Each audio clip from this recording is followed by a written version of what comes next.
मित्रों नमस्कार। मित्रों, आजकल समाज में ऐसे लोगों की संख्या लगातार बहुत बढ़ रही है कि जो जीवन में भौतिक सुखों को ही सर्वाधिक महत्व देते हैं और वो इस जीवन को दो स्तंभों की दौड़ समझकर इसी जीवन पर्यंत सारे भौतिक सुखों को प्राप्त कर लेना चाहते हैं।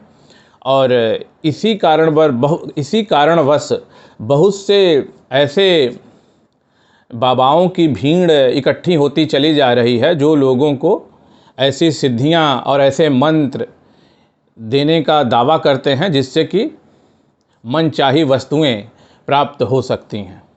कभी वो चमत्कार का दावा करते हैं, कभी कोई वो ऐसी सिद्धि का दावा करते हैं कि जो हमारे यहाँ आएगा, दर्शन करेगा, उसको चढ़ावा चढ़ाएगा, उसको सारी वस्तुएं, मनचाही वस्तुएं मिल जाएंगी। तो ऐसे समाज में इस तरीके का उपक्रम बढ़ता ही चला जा रहा है। तो आज इसी बात को जानने की चेष्टा करेंगे कि इस संदर्भ में गीता क्या कहती है। तो भगवत गीता के अध्याय 7 के श्लोक संख्या 20 से 23 तक भगवान ने इस बात को बहुत अच्छे तरीके से समझाया हुआ है। तो भगवान कहते हैं, कामस्तैस्तैहृतज्ञानां प्रपद्यन्तेऽन्यदेवताः तं तं नियममास्थाय प्रकृत्या नियता स्वया। उन भोगों की कामना द्वारा जिनका ज्ञान हरा जा चुका है, वे लोग अपने स्वभाव से प्रेरित होकर उस नियम को धारण करके अन्य देवताओं को भजते अर्थात पूजते हैं।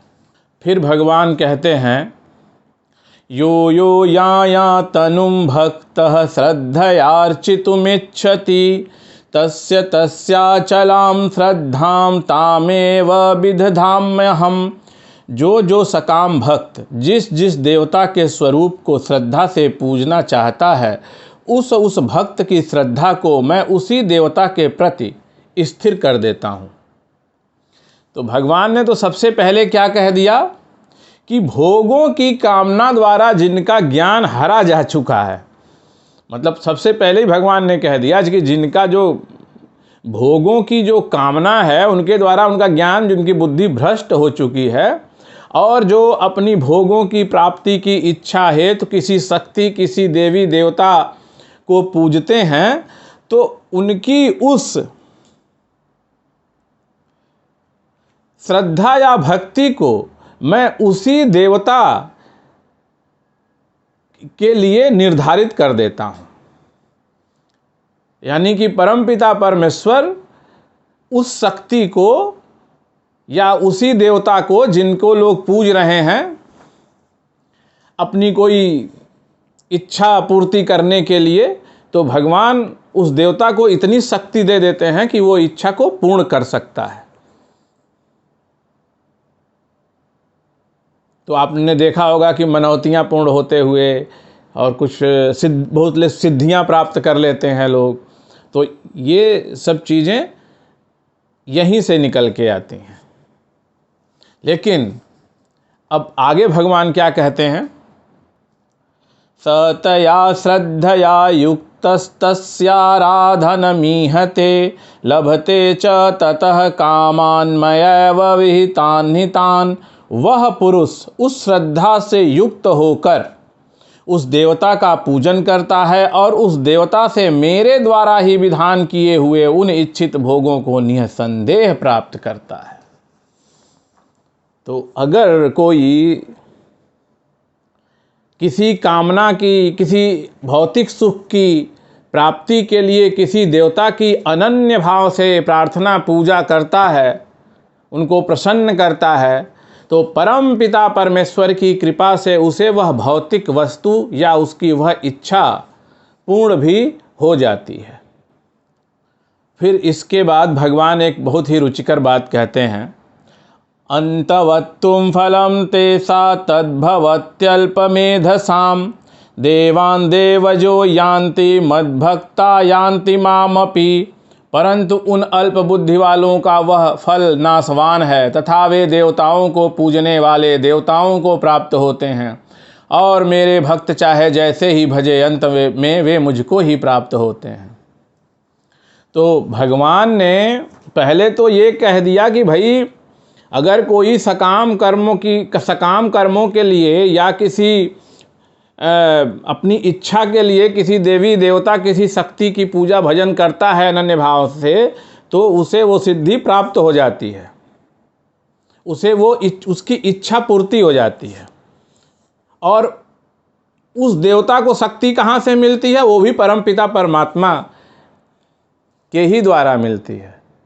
परंतु ऐसे लोगों को भगवान ने अज्ञानी बता दिया। भगवान ने कहा ऐसे लोग क्या हैं? अल्प बुद्धि हैं, मूर्ख बता दिया। और मूर्ख इसलिए बता दिया कि जो जीवन का उद्देश्य है वो निष्काम कर्म करके,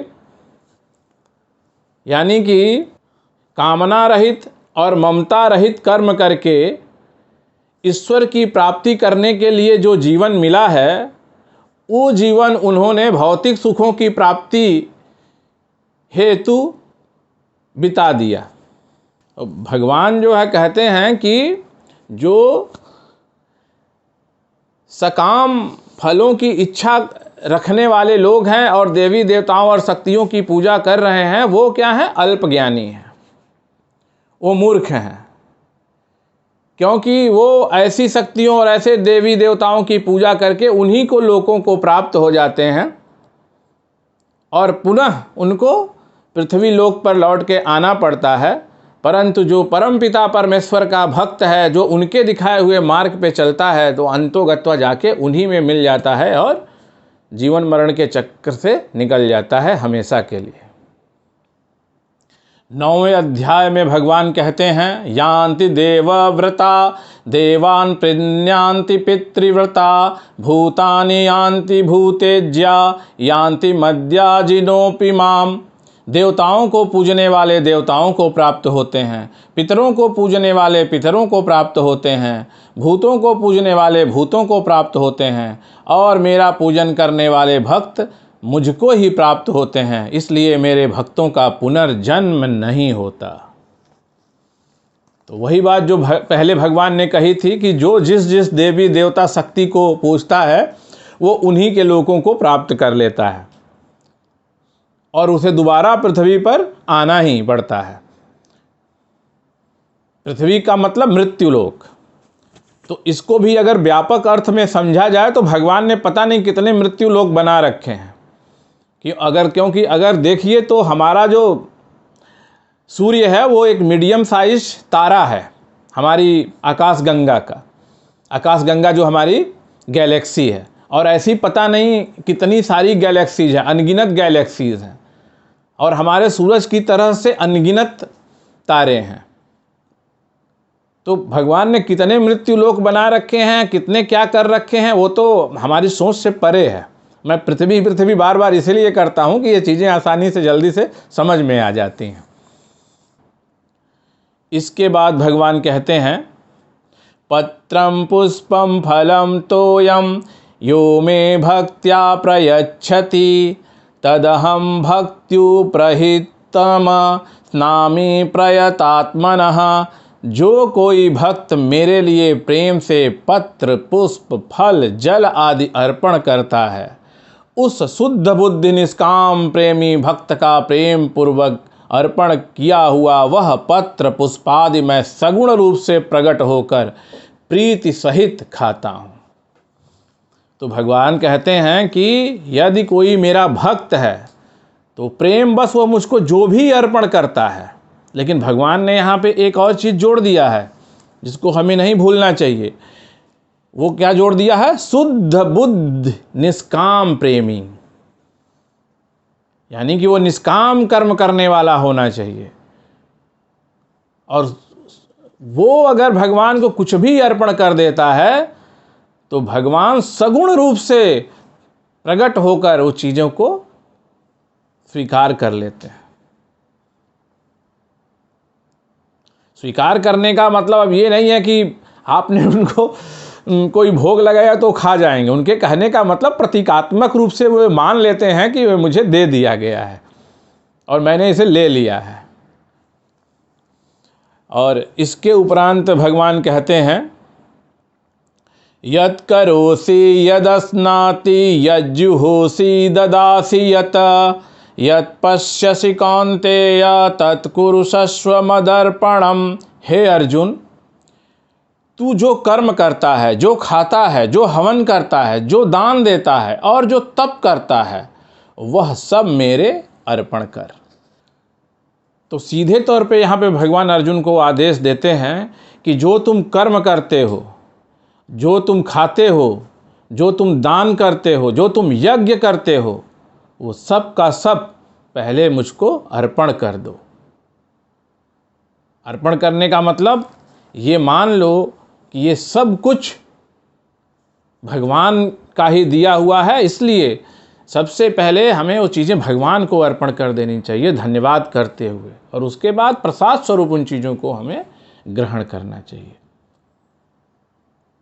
तो इस संदर्भ में मित्रों मुझे लगता है कि जो आजकल नया प्रचलन आया हुआ है, जिसमें बहुत सारे चमत्कारी बाबा और उनसे जुड़े हुए लाखों शिष्य अपनी कोई न कोई मनोकामना की पूर्ति के लिए, सांसारिक सुखों की प्राप्ति के लिए वहाँ पर पहुँच रहे हैं।